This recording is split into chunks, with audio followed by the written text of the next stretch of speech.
বন্ধুরা, কবিরা যদি এরকম তরতাজা সিম খায়, এই যে একদম তাজা সিম, আর অনেকে এই যে বোম্বাই মরিচ সিঙ্গারার মধ্যে দিয়ে যদি খায় তাহলে অনেকক্ষণ ভালো লাগবে।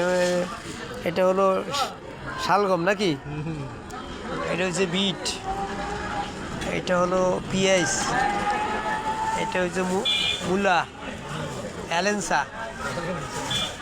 অ্যালেন্সা শাক, কাঁচকলা, এটা ধনে পাতা, হচ্ছে মরিচ। এখন এইগুলো যদি আমরা খাইতে পারি, অ্যালেন্সা শাকটা এটা তো তিতা লাগে না একটু, এইটা না এইটা, এই শাকটা একটু, এই শাকটার অনেক গুণ আছে, আসলে গুণ আছে অনেক। এটা কই পাইলেন আপনি? তিতা, এই শাক খাইলে মিতা।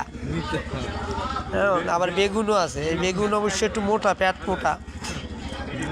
তো এরা কবিরা যদি খায় তাহলে কবিতা বেশি করে লেখা যাবে।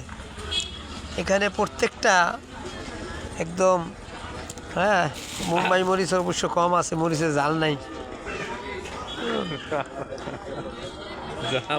এই যে